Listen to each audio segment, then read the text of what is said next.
While looking for a definition of the word opportunity, I came across Longman Active Dictionary, which defines the word opportunity as a favorable moment or occasion which allows you to do something. A favorable moment or occasion which allows you to do something. Going to church every Sabbath is a favorable moment which allows you to draw near to Jesus Christ. Listening to this presentation today is a favorable moment or occasion that allows you to make good use of every opportunity that God brings to you. Our discussion will be informed by two verses, one verse from each of the two testaments. The first verse that we are going to read comes from the book of Ecclesiastes, chapter 9, and reading verse 10. The New King James Version says, "Whatever your hand finds to do, do it with all your might, for there is no work or device or knowledge or wisdom in the grave where you are going." Whatever your hand finds to do it with all your might. Why? Because in the grave where you are going, there is no device, there is no knowledge, and there is no wisdom. The second verse comes from Ephesians chapter 5 and reading verse 16. I like the way it is rendered in the Good News translation, and I read, "Make good use of every opportunity you have, because these are evil days." Make good use of every opportunity you have, because these are evil days. As stewards of God, we should always bear in mind the following things about opportunities. Number one, God gives opportunities to everyone. God gives opportunities to everyone. There's no one who comes into this world without being afforded opportunities. There is no one who comes into this world to whom God does not afford opportunities. If you think that you don't remember God giving you any opportunity, please listen to this one. That being alive on its own is an opportunity.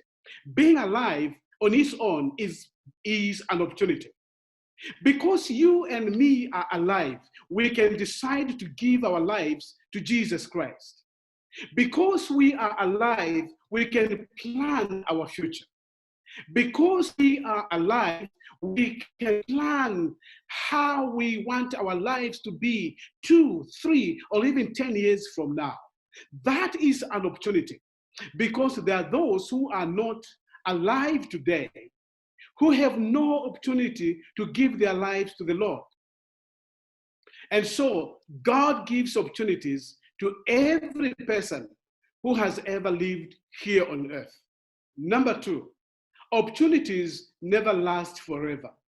Opportunities never last forever. And we may ask a question, why is it that opportunities never last forever? There are several answers we can give to this question.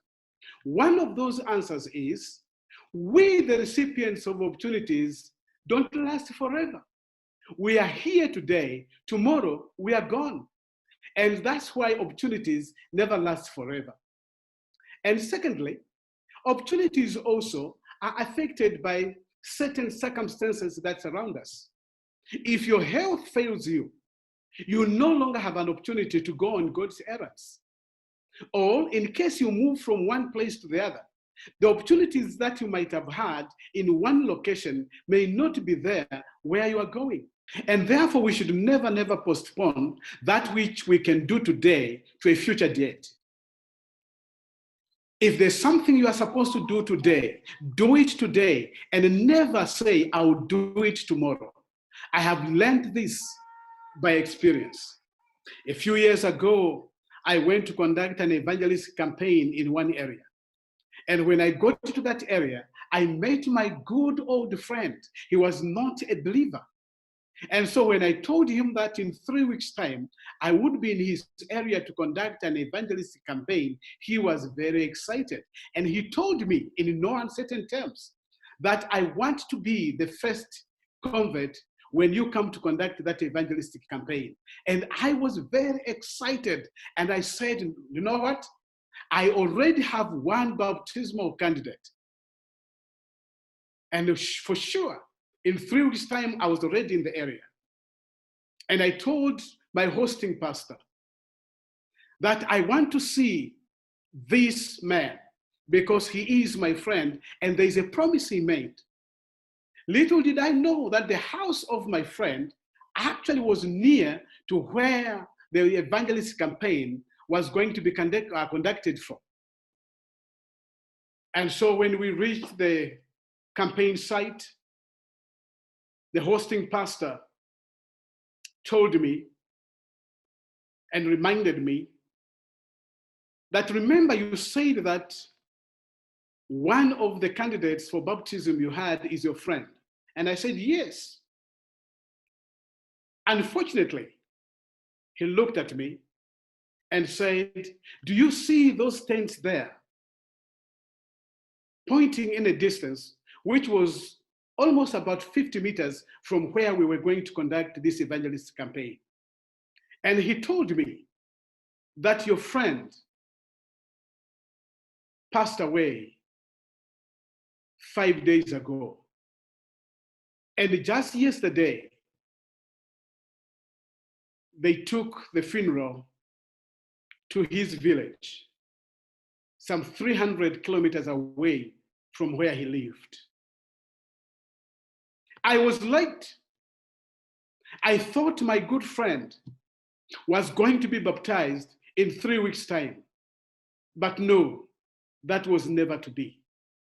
I have learned, therefore, by experience, never to postpone that which I am supposed to do today, because tomorrow I may never have that same opportunity. Number 3, opportunities lost may never present themselves again. Opportunities lost may never present themselves again. As mentioned earlier, that opportunities never last forever. Once we lose those opportunities, we may never see them come our way again. It's therefore important to remember that opportunities we have today to evangelize may not be there tomorrow. People we can reach with the message of salvation today may be unreachable tomorrow. Hearts which are receptive today to the message that we present may be hardened tomorrow. Therefore, my dear brothers and sisters, all of us should make good use of every opportunity we have, because the opportunity we have today may not be there tomorrow. The people we have around us today may never be there tomorrow. The people who are receptive to our message today, tomorrow will not be that receptive. They might be even hostile to the message that they are receptive to today. And therefore, let's make good use of every opportunity that we have. Number 4, each one will give an account for wasted opportunities. Each one of us will give an account for wasted opportunities. Servant of the Lord, Ellen White, writing in Testimonies for the Church, Volume 4, page 453, she says, and I quote, "The record of wasted moments and opportunities must be met when judgment shall sit." Let me read that statement one more time. The record of wasted moments and unimproved opportunities must be met when judgment shall sit. My dear brother and sister, it's only you who knows the opportunities God brought your way. And God will hold you and me accountable for failing to improve the opportunities that He gave us. When God gives you and me an opportunity, He gives us those opportunities so that we improve them, so that we can witness for Him to somebody out there who may not know Him, to somebody out there who might have not surrendered their lives to Him. And so if we fail to utilize these opportunities, God will hold us accountable. Number 5, that we need to know about opportunities is that those who do not utilize their opportunities will have the Holy Spirit removed from them. Those who don't utilize their opportunities will have the Holy Spirit removed from them. What a sobering thought. Ellen White again writes, and this time from the book Selected Messages, Book 3, page 154, and I quote, "I believe with all my heart that the Spirit of God is being withdrawn from the world, and those who have had great light and opportunities and have not improved them will be the first to be left." My dear brothers and sisters, imagine the opportunity that God has given to us as a church. As a church and other people, we know what others do not know. We have what others do not have. You can even ask a question that who have a decent understanding and interpretation of prophecy better than the Seventh-day Adventist Church? Who understands and teaches the pre-Advent message and of judgment better than the Seventh-day Adventists? All these, my dear brothers and sisters, are opportunities God has given to us as a people. These are opportunities that God has given to us as a church that we should use to witness to others. If we do not make good use of these opportunities, God will have no choice but withdraw the Holy Spirit from us. God will remove the Holy Spirit from us as individuals and maybe as a church for failing to produce fruits commensurate with the truth that He has given to us, commensurate with the opportunities God has given to us. For this reason, my dear brother and sister, I appeal to you to make good use of every opportunity we have. We need to be faithful stewards of opportunities God has given to us. With this in mind, I want you and I to consider some of the opportunities God has given to us. Some of the opportunities God has given to us are the positions that we hold in society, the positions that we have at our places of work. Seventh-day Adventist leaders should show by example that when they are given to lead, they lead as no one else can. We should show by example that one can lead and yet be corrupt-free.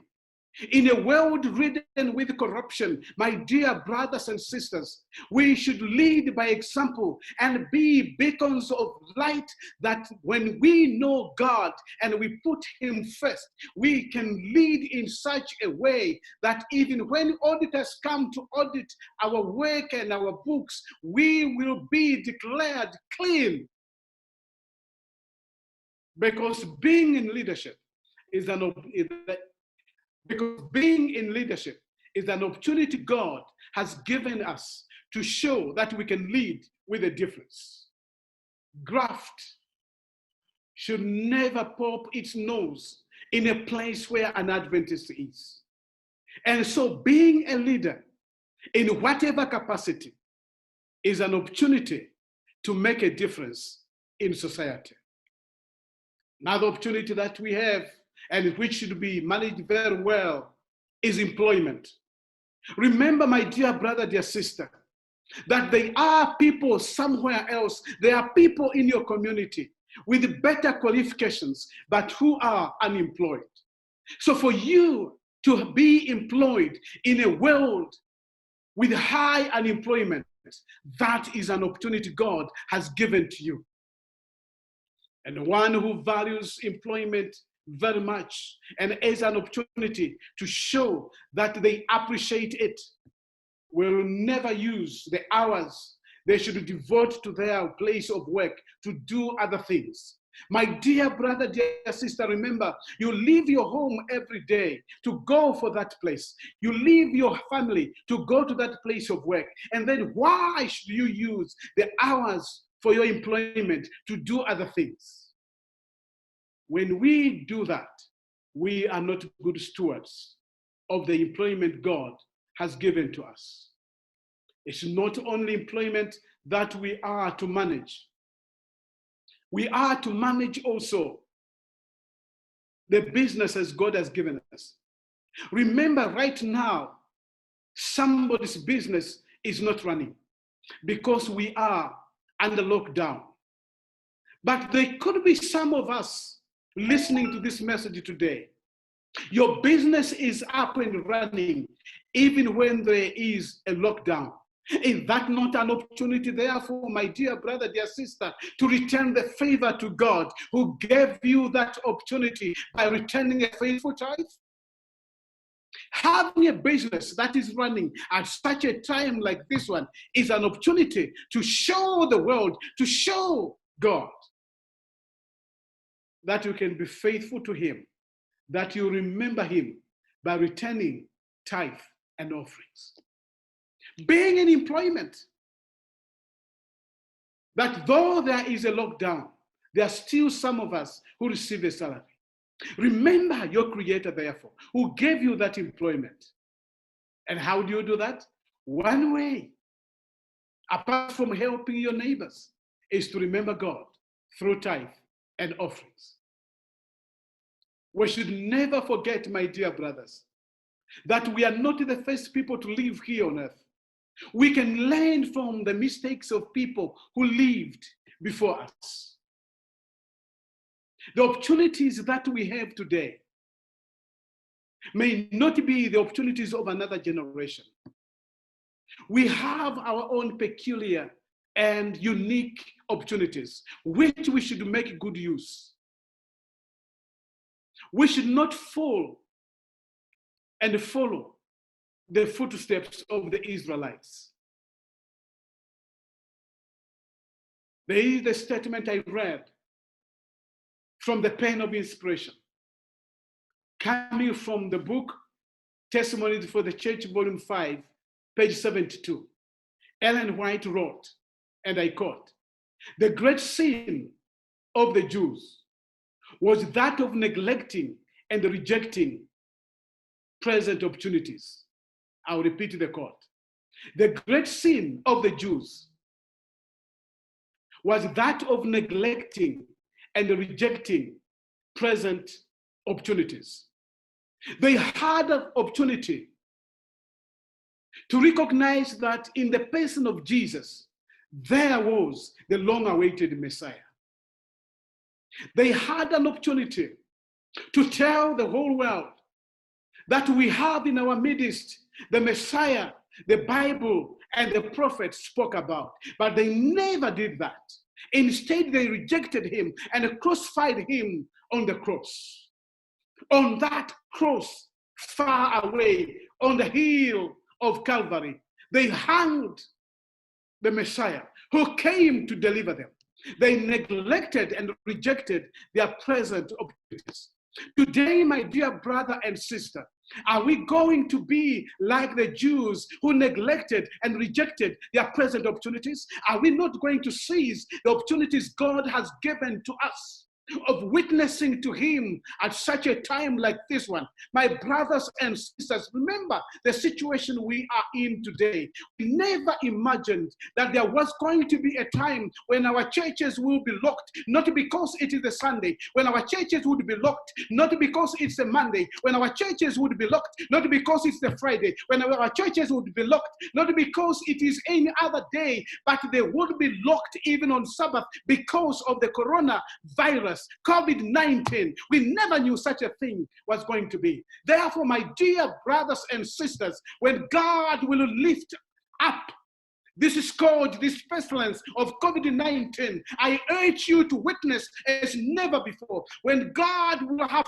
taken away COVID-19, my dear brother and sister, wherever you will find yourself, witness to the Lord. Never neglect and reject the present opportunities, because if we do so, we will be following in the footsteps of the Jews. My appeal to you, and I appeal to myself, is be a good steward of opportunities and never neglect and never reject present opportunities. God bless you. Amen.